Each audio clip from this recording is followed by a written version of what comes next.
I handed the old man a sandwich, and he froze when he saw my face. Then he whispered a name only my dad used to call me. That's when everything started to unravel. I wasn't supposed to be there that day. I'd taken a different route home from work because traffic was jammed on I-35, and I was starving. I pulled into the grocery store near downtown Austin, grabbed a pre-made sandwich and some iced tea, and stepped back out to head home. That's when I saw him. A homeless man, sitting on the curb by the exit, clutching a cardboard sign that just said, "I am sorry." No money request. No story. Just those two haunting words. I don't usually stop. I've been burned before. People pretending to be in need, then turning around and laughing with their buddies about how much they scored. I've grown cynical. But something about this guy. He looked old. Weathered. His beard was gray and matted, his clothes ragged. But his eyes, that's what got me. They were familiar. Not just humanly familiar, like, oh, we all have pain. No. Familiar like déjà vu. Like I'd seen those exact eyes staring back at me once. A long time ago.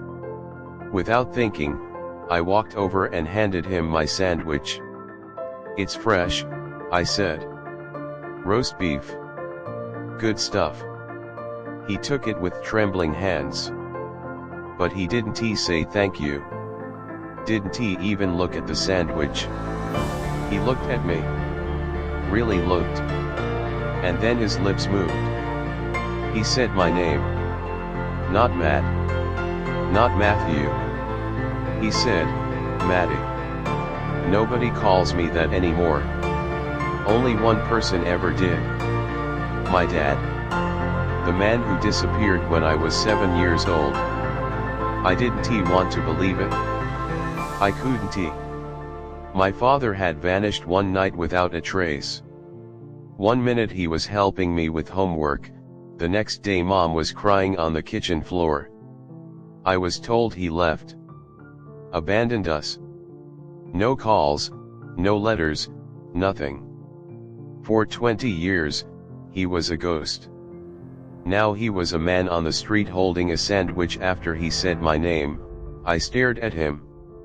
My heart was racing. "What did you call me?" I asked. He looked scared. Embarrassed. His mouth opened, then closed.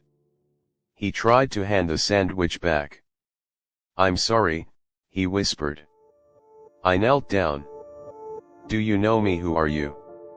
He started to cry. And that's when I knew. I don't know how, but I knew. The next few hours were a blur. I bought him a coffee, got him a clean hoodie from inside the store, and convinced him to come sit in my car. He didn't fight. He was too weak. He said his name was Ben. That's my dad's name too. When I asked where he'd been all these years, he flinched. "I did something stupid," he said. "I thought I was protecting you." "Protecting me from what?" I asked. He looked away. "Your mother?" That didn't make sense. My mom raised me. Worked 3 jobs. Never remarried. She never said a bad word about him, only that he left. He shook his head. She told me if I ever came back, she'd have me locked up. She made me disappear. I didn't know what to believe. That night, I put him in a motel. Paid for a week in advance. He fell asleep before I could ask more questions. But I didn't sleep at all. Because deep down, I remembered something I hadn't thought about in years. A fight. Late at night. My mom shouting.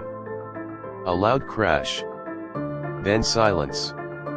And the next morning, Dad was gone. Over the next few days, I brought him food. Talked to him. Got him a haircut and clean clothes. Slowly, the pieces of the past began to surface. He told me my mother accused him of stealing money from her business. That he refused to sign some papers she wanted. That she said he was dangerous. I wasn't perfect, he said.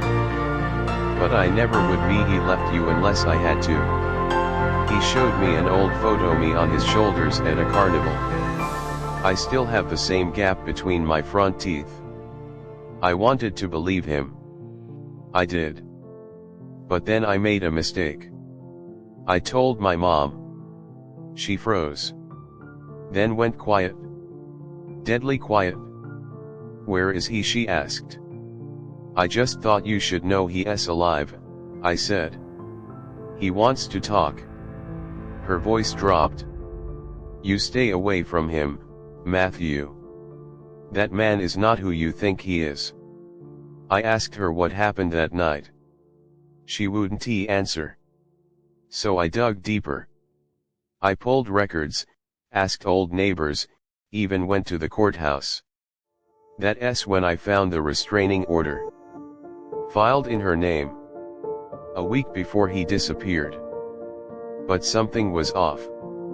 Her signature looked wrong. Sloppy.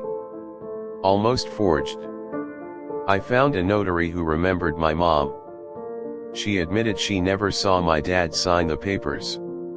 Only my mom. I confronted her. She broke down crying. Said she was scared he'd take me away. That she panicked. She faked the order. Forced him to leave. He never abandoned me. He was forced out. I went back to the motel. But he was gone. He left a note. Maddie, I'm sorry. I didn't want to make your life harder. I just wanted to know you're okay. That's enough for me. Dad. That was 3 months ago.